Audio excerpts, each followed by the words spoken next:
Assalamualaikum warahmatullahi wabarakatuh. Saya Jilian Valencia Labitalahai dari kelas 11 MIPA 6 ingin menyampaikan rangkuman materi saya, yaitu bab 5, mewaspadai ancaman terhadap kedudukan negara kesatuan Republik Indonesia. A. Menelaah ancaman terhadap integrasi nasional. Dalam membangun integrasi nasional, bangsa Indonesia selalu dihadapkan pada ATHG, yaitu 1. Ancaman merupakan suatu hal atau usaha yang bersifat mengubah atau merombak. 2. Tantangan merupakan suatu hal atau usaha yang bertujuan atau bersifat menggugah. 3. Hambatan merupakan suatu hal atau usaha berasal dari diri sendiri yang bertujuan melemahkan atau menghalangi secara tidak konsepsional. 4. Gangguan merupakan usaha dari luar yang bertujuan melemahkan atau menghalangi secara tidak konsepsional. Ancaman bagi integritas nasional tersebut datang dari luar maupun dari dalam negeri Indonesia. Dalam berbagai dimensi kehidupan seperti ideologi, politik, ekonomi, sosial budaya, serta pertahanan dan keamanan. Ancaman tersebut biasanya berupa ancaman militer dan non-militer. 1. Ancaman di bidang ideologi. Bangsa Indonesia belum sepenuhnya terbebas dari pengaruh paham lainnya. Misalnya pengaruh liberalisme. Saat ini kehidupan masyarakat Indonesia cenderung mengarah pada kehidupan liberal yang menekankan pada aspek kebebasan individual. Globalisasi ternyata mampu meyakinkan masyarakat Indonesia bahwa liberalisme dapat membawa manusia ke arah kemajuan dan kemakmuran. Akan tetapi, pada umumnya, pengaruh yang diambil justru yang bernilai negatif. Misalnya, gaya hidup yang diliputi kemewahan, pergaulan bebas, dan sebagainya. 2. Ancaman di bidang politik. Ancaman di bidang politik dapat bersumber dari luar negeri maupun dalam negeri. Dari luar negeri, ancaman di bidang politik dilakukan oleh suatu negara dengan melakukan tekanan politik terhadap Indonesia. Intimidasi, provokasi, atau blokade politik merupakan bentuk ancaman non-militer berdimensi politik yang seringkali digunakan oleh pihak-pihak lain untuk menekan negara lain. Ancaman yang berdimensi politik yang bersumber dari dalam negeri dapat berupa penggunaan kekuatan dalam bentuk pengerahan massa untuk menumbangkan pemerintah yang berkuasa. Bentuk lain yang digunakan adalah menghalang kekuatan politik untuk melemahkan kekuasaan pemerintah. Selain itu, ancaman separatisme merupakan bentuk lain dari ancaman politik yang timbul dari dalam negeri. 3.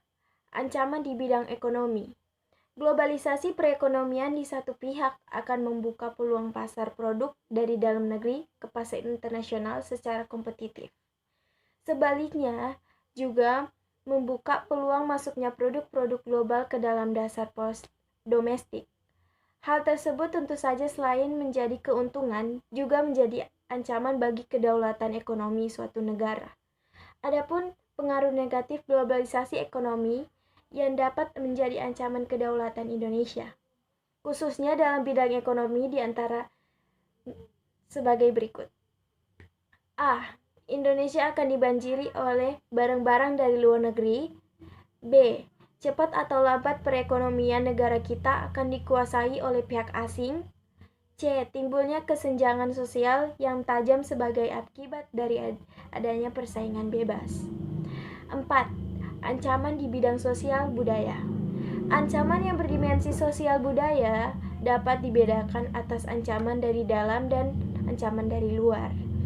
Ancaman dari dalam didorong oleh isu-isu kemiskinan, kebodohan, keterbelakangan, dan ketidakadilan. Isu tersebut menjadi titik pangkal timbulnya permasalahan seperti separatisme, terorisme, kekerasan, dan berencana akibat perbuatan manusia. Isu tersebut akan mengancam persatuan dan kesatuan bangsa, nasionalisme, dan patriotisme. Ancaman dari luar timbul sebagai akibat pengaruh negatif globalisasi. Di antaranya sebagai berikut. Munculnya gaya hidup konsumtif konsumtif yang selalu mengkonsumsi barang-barang dari luar negeri, munculnya sifat hedonisme, adanya sikap individualisme, munculnya gejala westernisasi.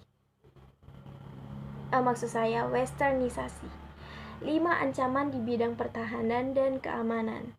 Ancaman militer adalah ancaman yang menggunakan kekuatan bersenjata dan terorganisasi yang dinilai mempunyai kemampuan membahayakan kedaulatan negara,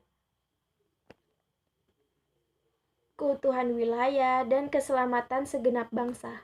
Ancaman militer dapat berupa agresi atau invasi, pelanggaran wilayah, pemberontakan bersenjata, sabotase, spionase, aksi teror bersenjata. Ancaman keamanan laut dan udara merupakan bentuk ancaman militer yang mengganggu stabilitas keamanan wilayah nasional Indonesia. B. Strategi mengatasi berbagai ancaman terhadap Ipolexos Budankam dalam membangun integrasi nasional. 1. Strategi mengatasi ancaman di bidang ideologi dan politik. Untuk mencapai hal tersebut, bangsa Indonesia harus segera mewujudkan hal-hal sebagai berikut. A. Mengembangkan demokrasi politik. B. Mengaktifkan masyarakat sipil dalam arena politik. C. Mengadakan reformasi lembaga-lembaga politik agar menjalankan fungsi dan peranannya secara baik dan benar. D. Memperkuat kepercayaan rakyat dengan cara menegakkan pemerintahan yang bersih dan berwibawa. E. Menegakkan supremasi hukum. F. Memperkuat posisi Indonesia dalam kancah politik internasional. 2. Strategi mengatasi ancaman di bidang ekonomi.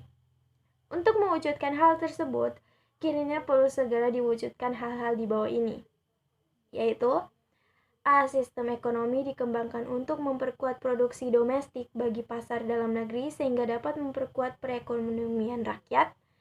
B. Pertanian dijadikan prioritas utama karena mayoritas penduduk Indonesia bermata pencaharian sebagai petani. Industri-industri haruslah menggunakan bahan baku dalam negeri sehingga tidak bergantung impor dari luar negeri. 3. Strategi mengatasi ancaman di bidang sosial budaya. Dalam menghadapi pengaruh dari luar yang dapat membahayakan kelangsungan hidup sosial budaya, bangsa Indonesia berusaha memelihara keseimbangan dan keselarasan fundamental, yaitu keseimbangan antara manusia dengan alam semesta. 4. Strategi mengatasi ancaman di bidang pertahanan dan keamanan. Ancaman militer akan sangat berbahaya apabila tidak diatasi. Oleh karena itu, harus diterapkan strategi yang tepat untuk mengatasinya. UUD Negara Republik Indonesia tahun 1945 telah mengatur strategi pertahanan dan keamanan bangsa Indonesia. Dalam mengatasi ancaman militer tersebut, Pasal 30 ayat 1-5 UUD Negara Republik Indonesia tahun 1945, sistem pertahanan dan keamanan yang bersifat semesta merupakan pilihan yang paling tepat bagi pertahanan Indonesia yang diselenggarakan dengan keyakinan pada kekuatan sendiri, serta berdasarkan atas hak dan kewajiban warga negara dalam usaha pertahanan negara. Sistem pertahanan dan keamanan negara yang bersifat semesta bercirikan berikut. A. Kerakyatan, yaitu orientasi pertahanan dan keamanan negara diabadikan oleh dan untuk kepentingan seluruh rakyat. B. Kesemestaan, yaitu seluruh sumber daya nasional didayagunakan bagi upaya pertahanan. C. Kewilayahan, yaitu gelar kekuatan pertahanan dilaksanakan secara menyebar di seluruh wilayah negara kesatuan Republik Indonesia, sesuai dengan kondisi geografis sebagai negara kepulauan. Sekian materi ringkasan yang saya tulis. Mohon maaf jika ada salah kata dan kurang. Saya mohon maaf. Dan saya Jilian Fansila Bitalahai dari kelas MIPA 6 mengucapkan terima kasih.